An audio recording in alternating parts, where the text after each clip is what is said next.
Assalamualaikum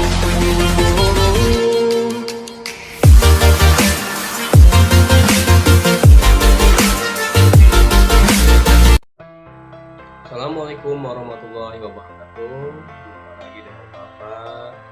Alhamdulillah tidak terasa pada kesempatan kali ini kita sudah memasuki materi yang ketiga, dimana di kelas 12 ini tentunya ya kalian dipersiapkan untuk melanjutkan ya pada jenjang pendidikan selanjutnya, yaitu di perguruan tinggi.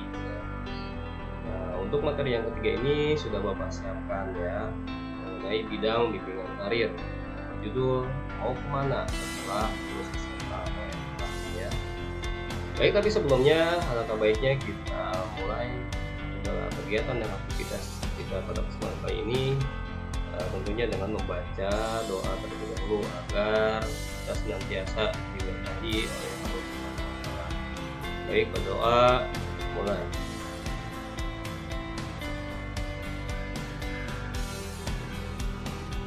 Doa selesai. Baik, materi yang ketiga ini mau kemana setelah SMA atau SMA ya. Tujuannya yaitu dapat memahami beberapa pilihan karir setelah lulus SMA atau MA, serta mampu memahami konsekuensi dari setiap keputusan pilihan karir tersebut. Baik, sebelum materi Bapak jelaskan lebih jauh lagi, ini ada ice breaking ya, tebak makna gambar. Baik, bisa kita mulai sekarang saja ya. Nah, ini yang pertama, menurut Anda apa makna gambar di samping ya? Jadi di sini teknologi yang sudah mengambil alih dan memegang kendali pikiran manusia lewat serangkaian fitur dan aplikasi yang lama kelamaan bisa memiliki otak sendiri secara spontan. Nah, ini ya otaknya diambil tuh ya dari karena kita kecanduan gadget dan sosial media saja atau game online yang kita selalu setiap hari ya dari gadget kita, tidak baik ya untuk perkembangan otak kita. Yang kedua, nah menurut Anda makna gambar di samping juga apa nih? Jadi mengejar duit ya, yang ujung-ujungnya masuk lubang kuburan. Kerja jangan cuma untuk mencari uang, karena uang jika dikejar ujung-ujungnya mati juga. Ya karena semua sesuai prosedur yang sama. Jadi ayo aja ya istilahnya toh-tohan lah gitu ya, dari duit, tapinya kita tidak tahu ya bahwa sebenarnya uang itu juga tidak akan terbawa mati gitu. Akhirnya juga tidak jadi apa-apa nantinya gitu. Akan kita tinggalkan ya kalau setelah kita sudah tidak ada di dunia ini gitu. Hanya ada porsinya lah, ada batasannya. Lalu yang di samping ini ya, ini ada gambar pasangan ini. Jadi menurut Anda gimana nih ya? Ini pasangannya terlalu sibuk ya memikirkan hal yang tidak kita miliki daripada mensyukuri apa yang kita miliki ya. Yang pertama, pasangan pertama tadi orang yang sederhana ya, pengen mobil ya, sama sebuah mobil itu yang tapi yang kedua punya mobil tapi pasangannya tidak memiliki kasih sayang ya, pengen cintai gitu. Lalu ada lagi yang serba kekurangan, pengen uang ya supaya bisa makan. Dari sisi lain ada yang kaya tapi tidak punya anak, pengen punya anak gitu. Yang miskinnya punya anak banyak ya tapi tidak punya uang. Nah itulah kehidupan ya, pasti banyak apa yang kita miliki dimiliki oleh orang lain, makanya syukuri saja apa yang sudah kita miliki. Lalu yang keempat ini ya, jadi makna gambar di samping ini zaman sekarang modern ya, semua tidak ya,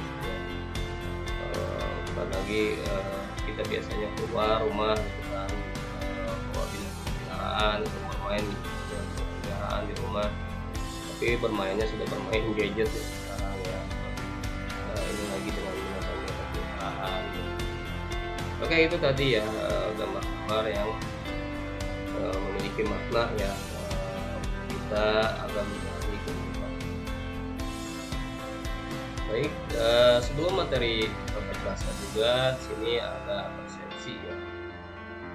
bagian dari pengantar dari materi yang Bapak sampaikan pada kesempatan ini, yaitu sebagian besar siswa menjelang selesai studi dari SMA atau MA selalu dihadapkan dengan suatu pertanyaan, yaitu setelah lulus SMA atau MA lanjutkan kemana ya? Pertanyaan tersebut selalu terbesit di benak siswa saat menjelang selesainya studi.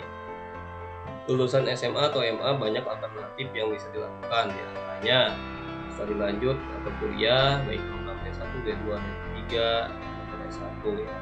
Bisa juga kursus atau pelatihan, atau juga bekerja di dalam atau di luar negeri, serta bisa juga berwira swasta atau berkeluarga. Semua pilihan ada konsekuensinya. Untuk itu perlu informasi yang cukup lengkap dalam mengambil keputusan terhadap pilihan masa depan yang lebih baik. Seperti biasa, sebelum materi Bapak jelaskan juga ada tayangan video atau film ya mengenai judulnya profesi dan pekerjaan. Baik, langsung saja kita simak bersama-sama.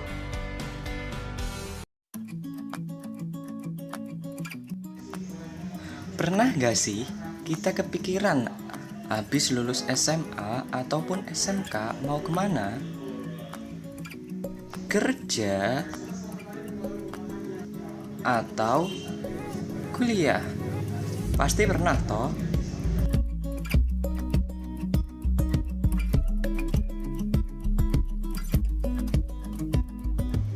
Bagi yang cukup dalam finansial ataupun banyak uang serta ditambah dukungan dari orang tua, gak jadi masalah untuk kuliah di kampus mentereng, bahkan sampai luar negeri.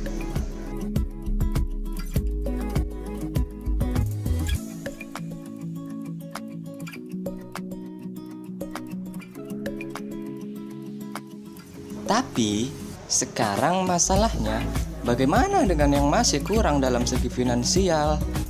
Mau nggak mau harus kerja dulu untuk menambah modal kuliah.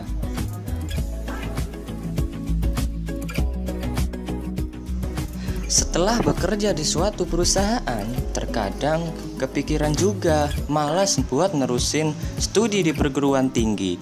Dan terkadang berpikiran buat apa kuliah? Gue udah bisa dapat duit gini, tempat kerja enak lagi dan lain-lain. Jangan salah loh, ada beberapa orang malah nyesel gara-gara hal ini.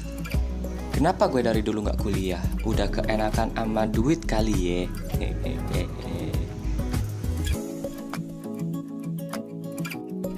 Menurut data yang diperoleh, mayoritas yang ada sekarang memilih merekrut karyawan yang berlatar belakang D3 atau S1 untuk menduduki posisi yang strategis di perusahaan. Lulusan SMA menurut perusahaan dinilai belum mencukupi skill yang dibutuhkan di perusahaannya.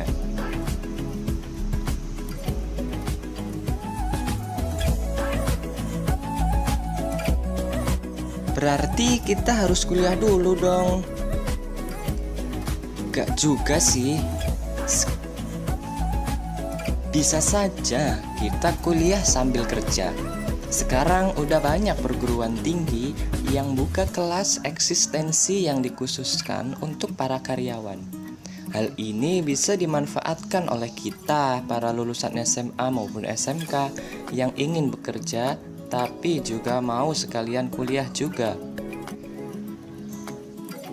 Ini sangat cocok untuk kalian yang tidak mau membebankan biaya kuliah pada orang tua. Jadi, Anda dapat membiayai kuliah dari hasil diri sendiri. Jadi, ambillah keputusan sematang mungkin, karena akan menentukan masa depan teman-teman semua.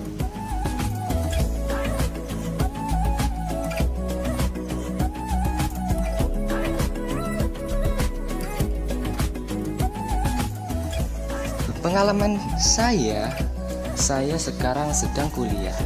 Namun saya kuliah sambil bekerja menjadi driver Gojek.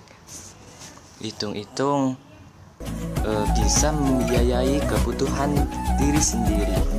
Jadi hiduplah mandiri. Salam sukses untuk kalian semua.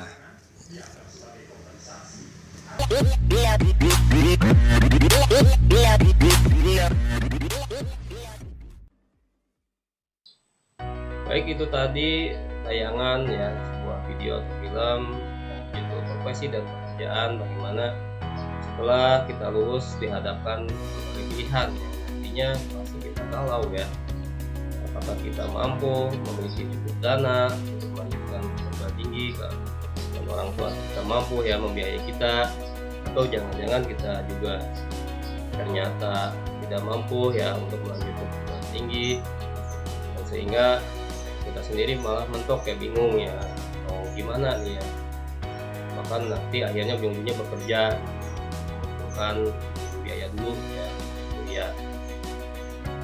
Tapi biasanya tadi ya, yang sudah kebiasaan kerja udah punya uang sendiri, akhirnya lupa dengan kuliahnya gitu kan, dan nyesal akhirnya tidak kuliah, kenapa nggak dari dulu gitu kan, nggak dewasa aja gitu kan. Nah, tapi yang dicontohkan dari yang pembuat video tersebut, beliau sedang berkuliah ya, tapi juga secara mandiri ya, bekerja juga, dan bisa juga ada pilihan untuk mengambil kuliah kelas ekstensi yang bukan reguler seperti Bapak saat ini. Bapak juga sedang kuliah lagi dengan biaya sendiri, dan alhamdulillah ya, mudah-mudahan segera selesai untuk studi Bapak di kembali S1 ya, Bapak mengambil counseling ya. Nah, ini jadi ini juga Bapak bekerja sambil kuliah ya, tapi ternyata lebih menarik dan lebih menyenangkan ya dijalani ya, walaupun memang membagi waktunya terkadang juga berat ya. Itu sekedar contoh saja. Setelah lulus SMA atau MA mau kemana ya? Ini ada gambar ya, dimana di situ SMA atau MA kuliah ya di perguruan tinggi atau kursus atau training ya. Biasanya kalau perusahaan dan juga dijelaskan di video ilustrasi membutuhkan minimal D3 ya, atau bahkan yang sudah S1. Nah, kuliah di perguruan tinggi itu banyak pasti kan ilmu yang bisa kalian pelajari, apalagi dari MIPA ya. Di MIPA itu ilmu sains, teknik, kan dari ekonomi bisa ke ekonomi, sosial politik ya. Dan ada lagi juga pertanian, kesehatan, dan ilmu lainnya ya, tidak terbatas ya. Nah, itu nanti juga akan tujuannya kepada dunia kerja atau usaha yang bisa juga. Dan kursus training juga. Nah, banyak dulu juga rekan-rekan Bapak ya yang memang tidak ada miliknya ya untuk langsung lanjut ke tingkat D3 atau S1. Itu biasanya kursus dulu ya, atau bisa juga yang ambil D1 ya, ambilan saja gitu 1 tahun. Nah, alhamdulillah akhirnya setelah lulus dari kursus training itu bisa bekerja ya untuk berwirausaha. Bahkan ada pula kalau pemerintah itu seperti balai latihan kerja ya, atau disebut BLK, bisa kalian daftar di Dinas Tenaga Kerja dan Transmigrasi ya, di terdekat ya di kota atau kabupaten masing-masing lah ya. Itu nantinya akan dibantu ya untuk kursus atau training ya, tertentu seperti keinginan kita aja gitu, sesuai dengan minat bakat kita. Itu apakah nanti ke mesin bisa ya, atau sablon, bisa juga menjahit biasanya ya, ya. Itu bisa cari informasi saja ke Dinas Tenaga Kerja dan Transmigrasi di kota dan kabupaten. Lalu nanti itulah ya, di setelah dunia kerja, dunia usaha, karir apa yang cocok untuk kita hasilkan. Ini masih bingung kan, tanda tanya seperti tersebut ya. Kalau kita sudah mengetahui ya apa passion kita, apa misalnya ini ya jati diri kita lah gitu ya, dimana potensi diri kita ya sebenarnya untuk berkarir. Lalu di sini skema atau jalur karir SMA atau MA ya. Nah, setelah SMA atau MA kalian tentunya ya memenuhi syarat kelulusan atau tidak. Nah, ini kalian ini biasanya ditentukan oleh rapot sekarang ya. Apakah rapotnya dinyatakan lulus atau ternyata tidak lulus. Kalau lulus berarti bisa melanjutkan kuliah di perguruan tinggi ya, baik negeri atau swasta, atau tadi ya seperti aku bilang bisa kursus atau training di bimbel atau lembaga pelatihan kerja ini mereka ya, tadi yang di BLK itu bisa. Nah ini kalau tidak lulus ya udah akhirnya mengulang ya, atau mengambil ini maaf ya paket C kalau SMA itu ya. Nah, itu bisa juga di paket C di pendidikan non formal ya, ikut lagi belajar lagi gitu. Nah, itu karena memang syarat usia ya, kalau di SMA atau MA itu kalau memang sudah usia sudah dewasa tidak mungkin ya mengulang lagi gitu di pendidikan formal seperti SMA atau MA. Tapi kalau pendidikan non formal usia berapapun kalian bisa ya mengambil lagi. Nah, untuk paket A untuk lulusan SD, paket B untuk SMP, dan paket C untuk tingkat SMA ya. Harus diambil paket C ya. Kalau misalkan tidak lulus, mudah-mudahan ya, lulus semua ya, Bapak semua ajar di kelas ini dan menempuh karir setelah lulus nanti yang sesuai dengan apa yang diinginkan. Lalu di sini beberapa pertanyaan. Pertama, apabila studi lanjut, biasanya suka ada banyak pertanyaan muncul di benak kalian ya. Yang pertama, apa program studinya yang diminati? Bagaimana? Yang kedua, bagaimana prospek masa depan tersebut? Yang ketiga, di mana universitas atau institut atau sekolah tinggi bahkan akademi politeknik yang ada program studi yang diminati? Lalu bagaimana juga langkah sukses menuju perguruan tinggi tersebut.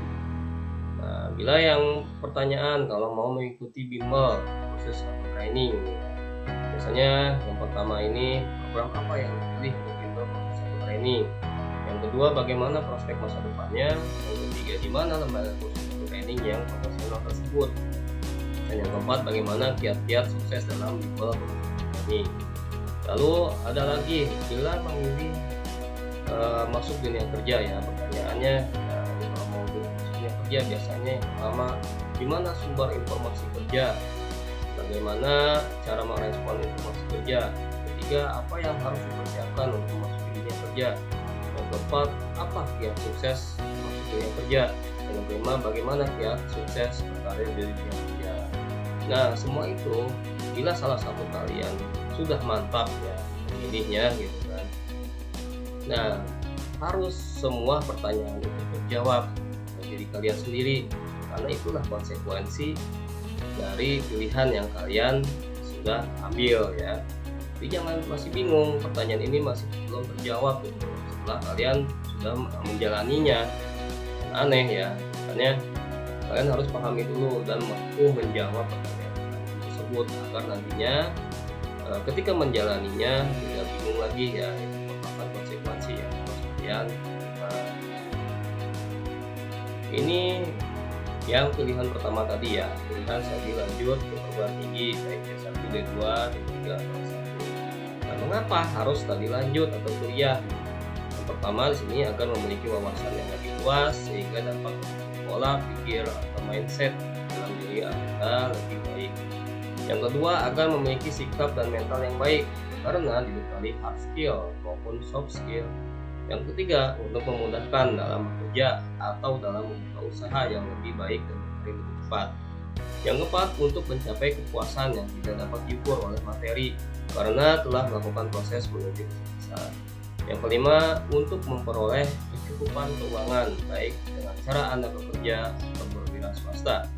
Yang keenam, aktualisasi di masyarakat. Yang ketujuh, memiliki lingkungan atau komunitas yang derajat keilmuannya sama atau lebih tinggi dari Anda. Nah, ini sebagai contoh. Bapak saat ini sedang kuliah ya.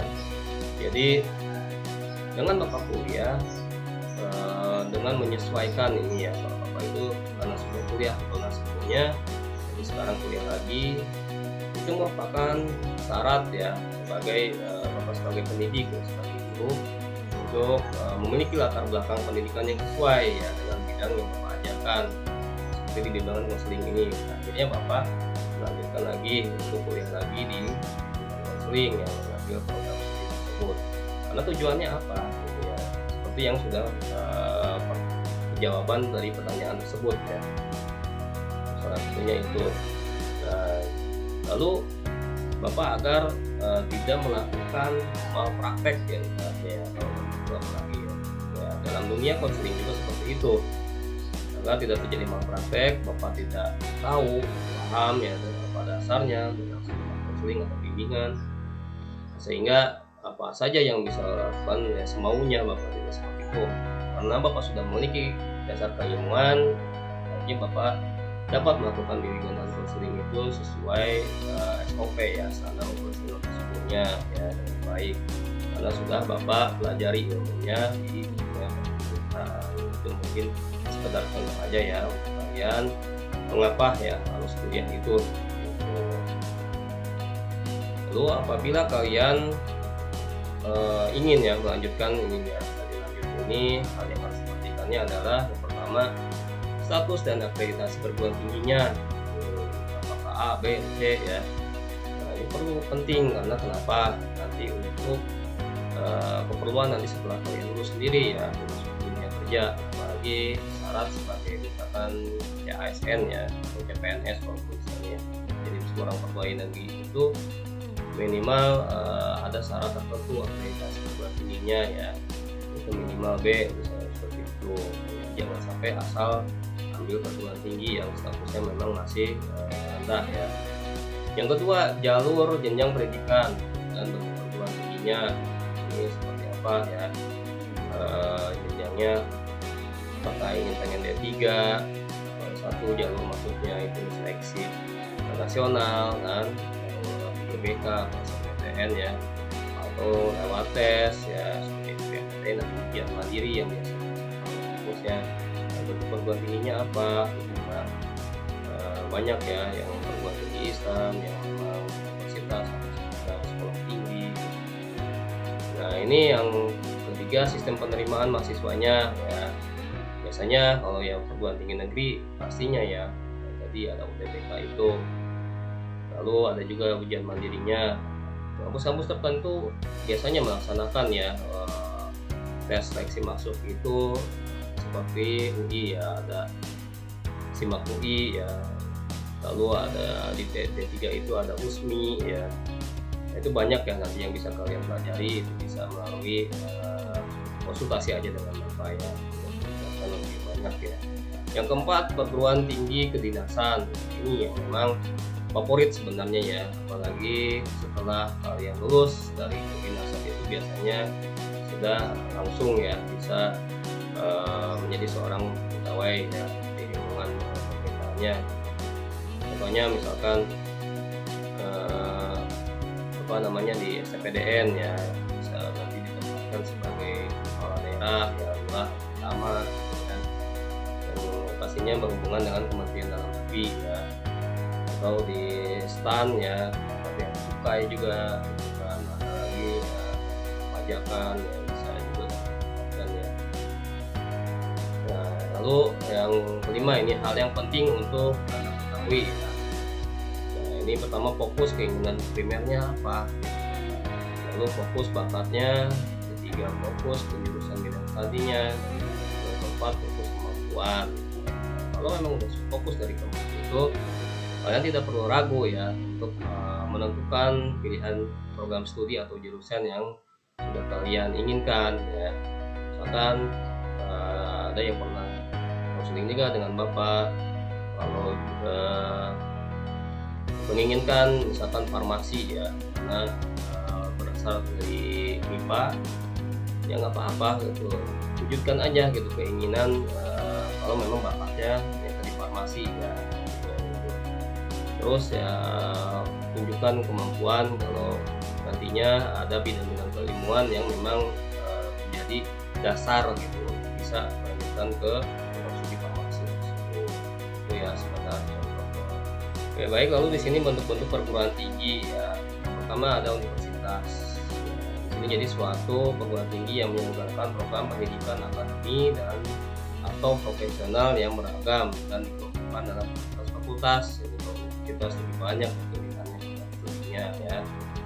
Banyak kok universitas di Indonesia ini ya yang juga termasuk bergengsi di dunia, punya tingkat baik ya, bisa kalian pilih ya. Lalu ada lagi 2 institut ya. Ini suatu perguruan tinggi yang menyelenggarakan program pendidikan akademik dan atau profesional dalam kelompok disiplin ilmu pengetahuan, teknologi dan atau kesenian yang sejenis. Contoh ya IPB misalkan, Institut Kesenian Jakarta, IKJ gitu ya. Nah itu institut itu yang memang hanya fokus gitu ya, program studinya hanya dalam bidang ilmuwan aja gitu ya, nggak seperti universitas yang dikelompokkan tadi ya dalam fakultas ya. Lalu ada lagi yang ketiga, sekolah tinggi, suatu perguruan tinggi yang menyelenggarakan program pendidikan akademi dan atau profesional dalam lingkup satu disiplin ilmu tertentu saja ya, kan sekolah tinggi agama Islam ya, sekolah tinggi ilmu ekonomi ya, jadi hanya satu bidang ilmu saja gitu ya, berbeda dari institut ya. Institut banyak, kalau misalnya teknologi ya banyak teknologinya, ada teknik apa aja. Tapi kalau sekolah tinggi misalkan tadi ya STIE ya, ekonomi aja gitu, paling ada punya program studi ekonomi atau manajemen saja ya. Sekolah tingginya itu di agama Islam juga hanya menyelenggarakan pendidikan agama Islam saja. Lalu yang keempat, akademi. Nah, ini suatu perguruan tinggi yang menyelenggarakan program pendidikan profesional dalam satu cabang atau sebagai ilmu pengetahuan, teknologi atau kesenian tertentu. Contoh akademi kimia analisis ya. Itu ada yang di Bogor juga ya. Itu hanya akademi untuk kimia saja, khusus gitu, di tempat lagi akademi kimia. Berbeda dengan dari yang 4 tadi ya, 3 tadi masih. Lalu ada lagi yang kelima, politeknik, suatu perguruan tinggi yang menyelenggarakan program pendidikan profesional dalam satu cabang dalam sejumlah bidang pengetahuan khusus. Nah, ini bedanya dengan akademi. Politeknik memberikan porsi yang besar pada praktik. Nah, ini biasanya lebih ini ya, politeknik ini banyak prakteknya dan bedanya tadi dengan akademi ya.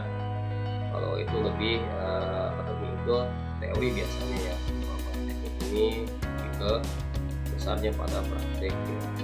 Namun memang dalam lingkup program studi yang bidang pengetahuan itu saja gitu ya. Banyak kok ya politeknik juga, tapi ya di Jakarta juga ada yang bisa nanti kalian pilih ya sebagai jurusan karir. Lalu ada 2 jalur pendidikan dalam pendidikan tinggi, yaitu yang pertama pendidikan akademi. Jadi pendidikan tinggi yang diarahkan pada penguasaan ilmu pengetahuan dan pengetahuannya, dan lebih mengutamakan peningkatan mutu serta memperluas wawasan ilmu pengetahuan baik S1, S2 dan S3.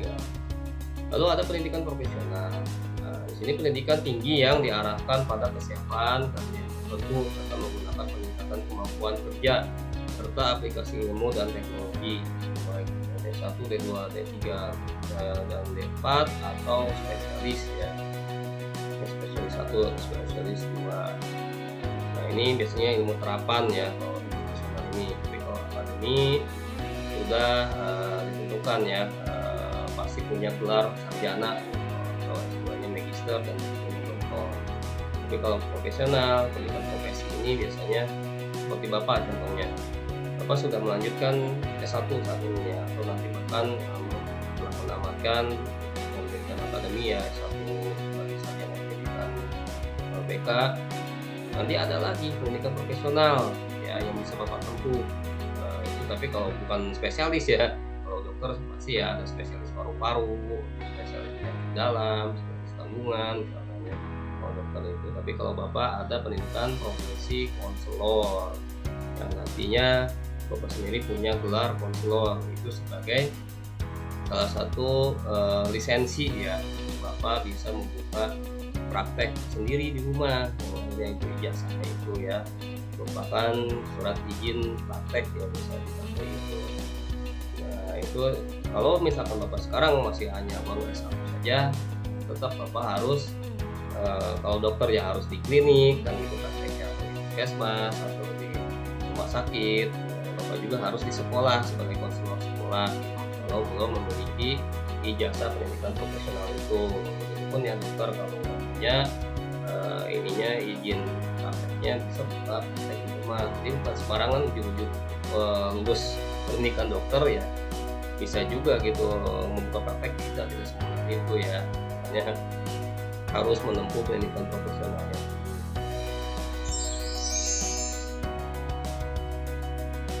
Lalu di sini pilihan kursus atau pelatihan. Kursus adalah suatu pendidikan luar sekolah yang terdiri atas kumpulan warga masyarakat yang memberikan pengetahuan, keterampilan, dan sikap mental tertentu bagi warga pelajar. Misalnya kursus komputer, kursus menjahit, ini bisa terdapat dalam peraturan pemerintah yang nomor 3 tahun 2019. Ada juga pelatihan kerja, jadi keseluruhan kegiatan untuk memberi, memperoleh, meningkatkan serta mengembangkan keterampilan atau keahlian, produktivitas, disiplin, sikap, dan etos kerja pada tingkat keterampilan dan keahlian tertentu sesuai dengan jenjang dan klasifikasi jabatan atau pekerjaan baik sektor formal maupun sektor non formal. Ini kayak keputusan nomor 30 ya Menteri tahun 1999 ini. Nah ini berbeda dengan bedanya kursus dan pelatihan ya. Kalau kalian memilih kursus ya, seperti yang Bapak bilang juga ada di Balai Latihan Kerja ya. Ini depannya keilmuan Bapak yang dulu ya di sekolah. Kalian dengan kursus punya keahlian ya, itu baik dari komputer bisa menjahit, sehingga perusahaan pun atau nanti jika kalian sudah memiliki keahlian itu bisa dipergunakan baik bekerja ataupun berwirausaha ya. Walaupun pelatihan kerja ya kalian ingin magang ya, bisa aja gitu, silakan gitu ya kalian mengajukan magang di perusahaan tertentu, tapi sesuai tentunya bakat dan minat kalian ya. Kalau kalian tidak minat melakukan pelatihan kerja gitu ya, terus menjalankannya gitu ya. Misalkan ada di bidang teknik mesin juga gitu, kalau kalian udah punya biaya untuk melanjutkan perguruan tinggi, tapi kalian mampu ya menjadi seorang teknisi atau montir gitu, apa di bengkel-bengkel besar gitu kalian mengajukan pelatihan kerja juga bisa gitu. Memang ternyata perusahaannya itu atau bengkel itu mau membuka ini ya untuk yang melatih pelatihan kerja ya. Lalu di sini pilihan memasuki dunia kerja. Jadi bekerja merupakan perwujudan citra manusia dari Tuhan yang diberi kemampuan untuk menguasai alam semesta secara bijaksana dan bertanggung jawab.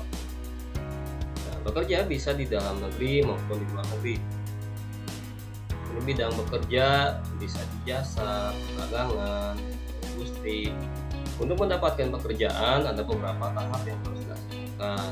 Yang pertama mencari lowongan kerjanya, kedua mengikuti tes atau seleksi, ketiga on job training. Adapun kalau tidak pandemi ya biasanya suka ada job fair ya, itu pameran bursa kerja ya untuk kalian ini para pencari kerja, dan itu biasanya dibutuhkan juga persyaratan berupa syarat-syarat tertentu ya, dan bisa didapatkan juga di Dinas Tenaga Kerja dan Transmigrasi itu berupa kartu kuning atau istilahnya ya, kalau kartu apa satu atau apa ya lupa ya, tapi kartu kuning itu dibutuhkan untuk sebagai ini ya calon pencari kerja itu ya, pencari kerja itu biasanya perusahaan juga membutuhkan hal itu ya. Nah itu jadi bisa nanti kalian setelah ada lowongannya, tesnya, lalu kira-kira pekerjaannya cocok apa tidak dengan kalian ya. Kalau sekarang juga banyak ya seperti ojek online juga gitu kan, yang tidak membutuhkan skill lah ya, yang terlalu ini asal punya kendaraan dan punya SIM-nya gitu kan, syarat yang tidak begitu ribet juga ya gitu. Nah itu ya merupakan pilihan memasuki dunia kerja.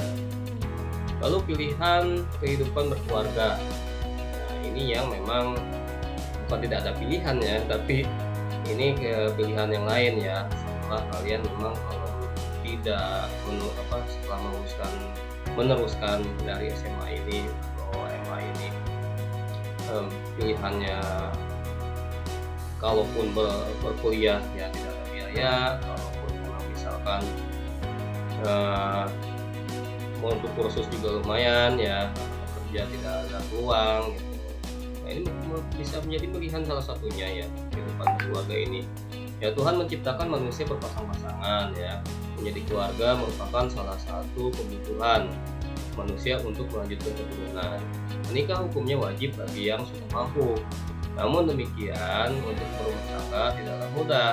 Untuk memasuki kehidupan keluarga atau menikah dibutuhkan berbagai macam pertimbangan. Kesiapan secara fisik maupun ekonomi signifikan. Nah, sekiranya Anda setelah lulus SMA mau menikah, harus diperhatikan secara matang. Karena pernikahan di usia dini umumnya mengalami banyak kemakan dan itu ya pastinya ya, apalagi kalau memang belum cukup usianya ya. Biasanya mentalnya juga tidak siap untuk berkehidupan rumah tangga sampai seperti itu ya.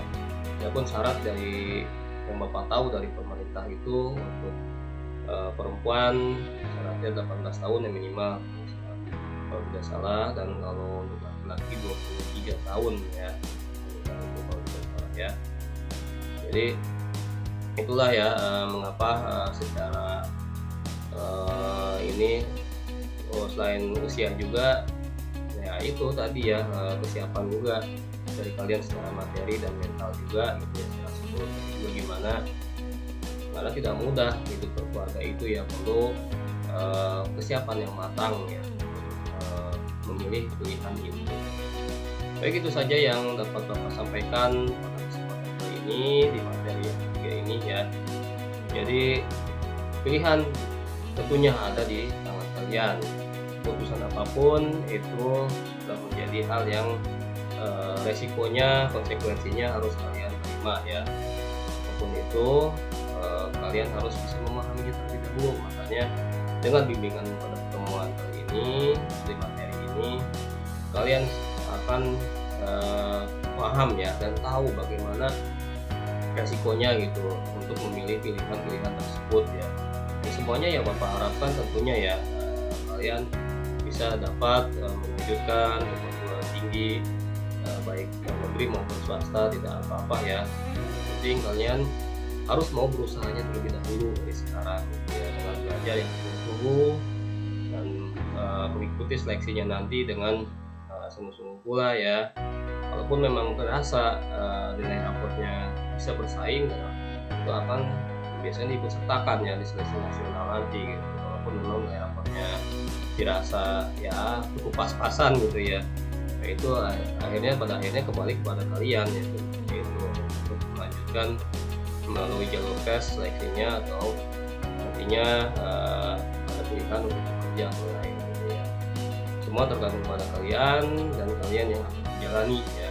Jadi jangan terpengaruh oleh siapapun juga ya. Ada teman ngajak-ngajak kerja, namanya pekerjaannya ya pekerjaan yang kurang baik misalkan, nah gitu ya. Atau kuliah juga ikut-ikutan teman saja gitu.